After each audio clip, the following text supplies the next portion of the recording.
ամեն օր այս իշխանությունը ասում է, որ ինչ Զանգեզուրի միջանցք, դա բացառապես մեր շահերից է բխում, դա բացառապես մեր ուրեմն հայկական օրակարգից բխող ուրեմն ծրագիր է, եւ ահա 2 օր առաջ Թուրքիայի արտաքին գործերի նախարար Հական Ֆիդանը հայտարարեց Զանգեզուրի միջանցքը շատ կարևոր երթուղի է հատկապես Թուրքիայի համար եւ մենք ամեն ինչ պիտի անենք, որ այդ նախաձեռնությունը կյանքի կոչվի։ Ադրբեջանը հայտարարում է, որ դա իրանց համար է կարևոր։ Թուրքիան հայտարարում է, որ դա Թուրքիայի եւ Ադրբեջանի համար է կարևոր։ Հասկանում եք, եւ միայն Հայաստանն է, որ կարծես թե սենց այն սեփական ինքնիշխանության հաշվին ասում է, դե եկեք ձեզ համար կարևորագույն միջանցքները, ենթակառուցվածքները եւ կապուղիները վերցրեք։ 74% մեր սուվերեն տարածքի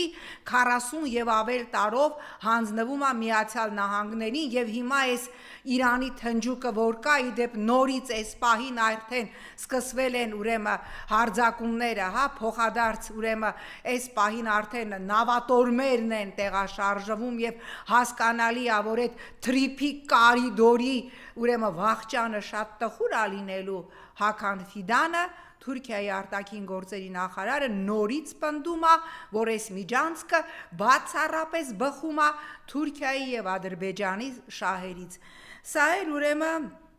այս մասով